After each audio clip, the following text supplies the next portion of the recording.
Psaume 86, prière dans l'épreuve. Écoute Seigneur, réponds-moi. Car je suis pauvre et malheureux, veille sur moi qui suis fidèle, ô mon Dieu. Sauve ton serviteur qui s'appuie sur toi.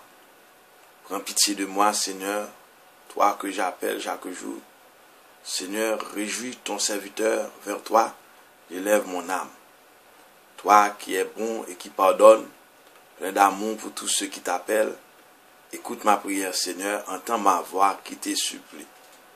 Je t'appelle au jour de ma détresse, et toi, Seigneur, tu me réponds. Aucun parmi les dieux n'est comme toi, et rien n'égale tes œuvres. Toutes les nations que tu as faites viendront se prosterner devant toi et rendre gloire à ton nom, Seigneur, car tu es grand et tu fais des merveilles, toi, Dieu le seul. Montre-moi ton chemin, Seigneur, que je marche suivant ta vérité. Unifie mon cœur pour qu'il craigne ton nom. Je te rends grâce de tout mon cœur, Seigneur mon Dieu. Toujours je rendrai gloire à ton nom. Il est grand, ton amour pour moi.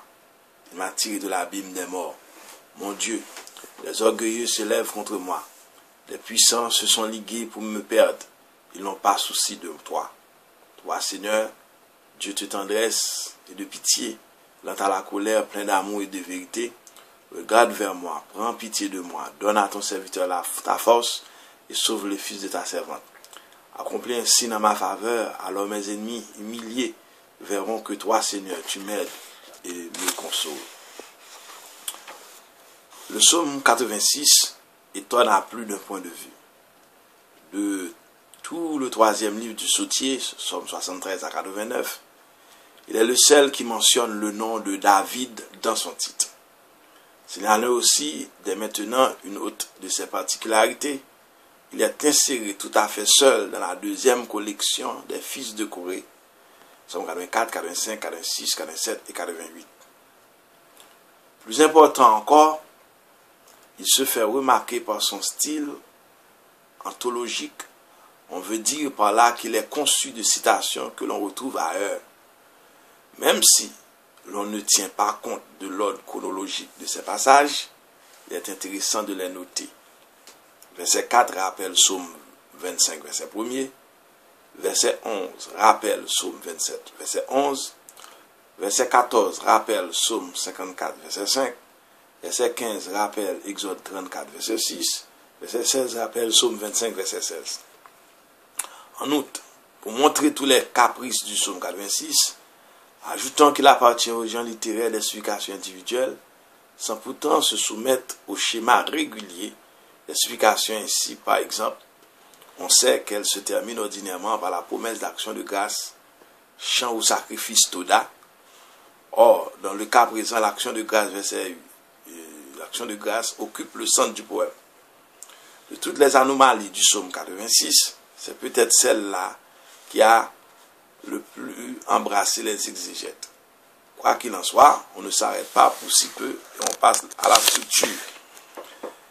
Premier appel, verset 1 à 7, de première strophe 1 et 2, deuxième strophe 3 à 5, troisième strophe 6 et 7. 2. L'hymne de reconnaissance, verset 8 à 13, première strophe 8 à 10, deuxième strophe 11 à 13, troisième appel final 14 à 17, première strophe verset 14, deuxième strophe 15 à 17, troisième strophe 17. Prière de David, puis le psaume 17, nous rencontrons pour la première fois le mot prière dans un titre. Il traduit l'hébreu tel fila, T-E-L-F-I-2-L-A-H, tel fila, qui veut dire prière. Premier appel, verset 1 à 7, la section comporte 3 strophes. Première strophe 1 et 2, le portrait de Laurent est celui du pauvre de Yahvé, chez qui la misère physique s'accompagne d'une totale ouverture de l'âme à Dieu. Aux 2 premiers mots du verset 1er, pauvre et malheureux, s'ajoutent au verset 2 3 expressions qui sont dans l'esprit de psaume 25, verset 2 et 20. Laurent est un fidèle, Azid, H-A-S-I, accent circonflexe D. Le mot est à apprendre plus au sens spirituel qu'au sens politique. Laurent est le serviteur de Dieu. Le titre est appliqué dans la Bible à Abraham, Moïse, Josué, David et aux serviteurs de Yahvé. Finalement, Laurent s'appuie sur Yahvé. Deuxième strophe, versets 3 à 5. À la suite de sa présentation à Dieu, Laurent en appelle au verset 5 à 3 attributs de Dieu, à sa bonté, à son pardon, à son amour, sa H-E-S-E-D. H-E-S-E-D. Je dis amour. Toi qui es bon et qui pardonne, plein d'amour pour tous ceux qui t'appellent. Troisième strophe, versets 6 et 7. Le premier appel se termine avec la reprise des implorations des versets 1er et 2. Entre l'oreille et l'attention de Dieu d'un côté et les prières et supplications du fidèle de l'autre côté, s'ouvre un canal de communication. Je t'appelle au jour de ma détresse et toi, Seigneur, tu me réponds. L'hymne de reconnaissance, versets 8 à 13. Au centre du psaume est inséré ce hymne de reconnaissance qui est une véritable contemplation de l'œuvre immense que Yahvé accomplit dans le cosmos. Première strophe. Et dans la vie du fidèle, deuxième strophe. Première strophe, versets 8 à 10. Le psalmiste ouvre cette première strophe par une solennelle profession de foi. Au milieu des dieux vénérés par les nations, il n'y a pas de Dieu semblable à Yahvé. Par conséquent, il n'y a pas d'autre Dieu.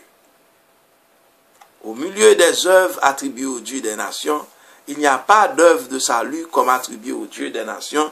Il n'y a pas d'œuvre de salut comme celle accomplie par Yahvé. Par conséquent, il n'y a pas d'histoire de salut autre que celle réalisée par Yahvé. Aussi, toutes les nations reconnaîtront la suprématie de Yahvé, seule vraie, et elles expriment leur soumission de trois façons. Elles viendront à Sion, lieu de sa résidence, elles se prosterneront devant lui, elles se rendront gloire à son nom. Quant au verset 10, il confère une forme hypnique à la conclusion de la profession de foi. Deuxième strophe, versets 11 à 13. Elle constitue une première personne. Laurent exprime son intimité avec Dieu en demandant de lui montrer son chemin.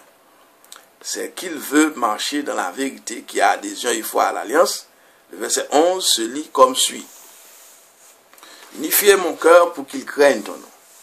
Cette traduction, qui est tout à fait conforme au texte hébreu, met en garde contre le cœur partagé qui ne peut plus être totalement consacré à Dieu. Le texte grec de la Septante offre une lecture quelque peu différente. Au verset 12 et 13, le psalmiste se livre à la louange en guise de reconnaissance. De fait qu'au verset 12, on a le verbe oda, H-O, accent circonflexe, D-A, accent circonflexe, qui signifie louer, plus que ce que rendre grâce. Quant au substantif correspondant à oda, H-O, accent circonflexe, D-A, c'est toda. T-O, accent circonflexe, D-A, accent circonflexe. Donc, hymne narratif chante toda, accompagné souvent de sacrifices toda, mais par respect pour les habitudes acquises, nous continuons à parler de somme d'action de grâce, sans exclure toutefois la terminologie nouvelle hymne narratif, chantoda ou hymne descriptif. En verset 12, le psalmiste s'engage à rendre gloire au nom du Seigneur en témoignage de reconnaissance. Finalement, vu que l'hymne de reconnaissance s'ouvrait par une profession de foi, il se termine au verset 13 par l'éloge de l'amour, la Z, H-E-S-E-D, de Dieu qui arracha son fidèle à l'abîme du Sheol. Appel final, verset 14 à 17, à cause du désordre qui bouleverse la structure du psaume. Nous trouvons ici la deuxième partie de la supplication, verset 14 à 17, qui, avec la première, verset 1 à 7, encadre l'hymne de reconnaissance, verset 8 à 13. Première strophe, verset 14. Laurent en appelle à Dieu contre les orgueilleux et les puissants qui se lèvent contre lui. Ce verset 14 reproduit presque intégralement le verset 5 du psaume 54. Deuxième strophe, verset 15 à 17. La profession de foi du verset 15 reprend celle du verset 5, modelée sur la déclaration d'Exode 34, verset 6. On va continuer. Yahvé, Yahvé, Dieu de tendresse et de pitié, lent à la colère, riche en grâce et en fidélité. Quant au verset 16, il reprend le verset 16 du psaume 25. Par contre, en verset 16, à la fin, on rencontre un petit problème d'interprétation. Sauf le fils de ta servante. Sauve le fils de ta servante. Ce passage se fait l'écho de la loi d'Exode 21, verset 2 à 6, concernant les esclaves. L'esclave qui naissait chez son maître lui appartenait. Dans le cadre présent, vu que l'expression « fils de ta servante » est synonyme de ton serviteur, verset 16, elle ajoute encore à l'attachement que Laurent vouait déjà à Dieu en tant que serviteur. Au verset 17, le signe qu'il demande peut être soit un oracle divin transmis par un prêtre ou un prophète, soit une merveille en sa faveur comparable aux merveilles évoquées au verset 10. Nous n'avons rien à changer dans la récitation de ce psaume en pensant à notre mère de la terre ou à la...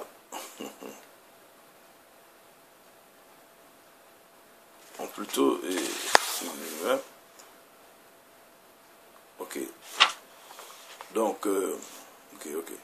Le signe qui demande peut-être soit un oracle divin transmis par un prêtre ou un prophète, soit une merveille en sa faveur comparable au verset évoqué au verset 10. Merci, c'était le psaume 86. Parce que nous allons entrer au psaume 87.